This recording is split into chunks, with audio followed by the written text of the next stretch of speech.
What began as a meeting to discuss a historic peace deal that could have ended the brutal war in Ukraine quickly spiraled into a standoff between President Trump, Ukrainian President Zelenskyy, and Vice President Vance. You've allowed yourself to be in a very bad position, and he happens to be right about it. From the very beginning of the war. You're not in a good position. You don't have the cards right now.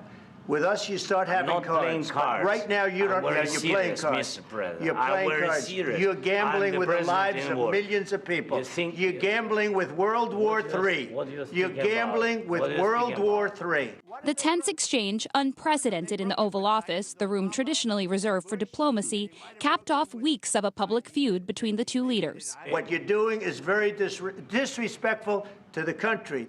Zelenskyy and European allies uneasy that President Trump is inching closer toward Russian President Vladimir Putin, who started the full-scale invasion 3 years ago. I'm not aligned with Putin. I'm not aligned with anybody. I'm aligned with the United States of America and for the good of the world. The day started amicably, with Trump and Zelenskyy expected to sign a deal for Ukraine's rare earth minerals in exchange for U.S. support and long-term security. We have something that is a very fair deal. Really, I hope that this first document, will be a first step to real security guarantees for Ukraine. Instead, it appears President Trump scrapping the plan for now, posting on social media, "I want peace." He disrespected the United States of America in its cherished Oval Office. He can come back when he is ready for peace. Not long after the president's post, Zelenskyy left the White House at his urging. In Washington, Julie Sirkin, NBC News. Tonight, President Zelenskyy appeared on Fox News and was asked if he feels he should apologize to President Trump. Zelenskyy declined, saying, quote, "I respect President Trump and the American people, but we have to be very honest and direct to understand each other," end quote. Tonight, Cleveland's Ukrainian community is reacting to the Oval Office battle. Our Bryant McCrae has that part of the story. I don't think you'd be a tough guy without the United States, and your people are very brave. But you're either going to make a deal or we're out. The gloves were off Friday afternoon at this meeting meant to broker peace. You think that if you will speak very loudly about the war, you can... He's not speaking loudly. He's not speaking loudly. Your country is in big trouble. Can I answer? Wait a minute. No, you've done a lot of talking. Your country is in big trouble. I know. You're not winning. You're not winning this.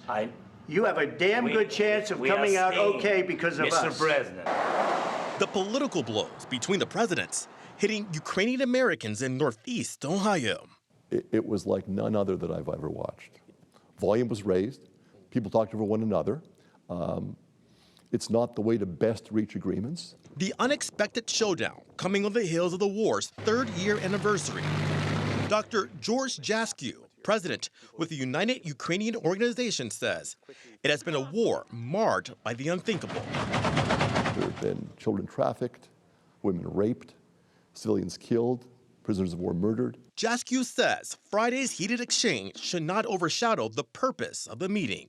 They both want what's best for their countries, peace and prosperity. They both want that. Now Zelenskyy hoping with some time and space, the two world leaders can see eye to eye. I think that what's needed now is a couple of days to time out and to return without cameras rolling and judiciously, with an awareness of history, awareness of context, come to an agreement.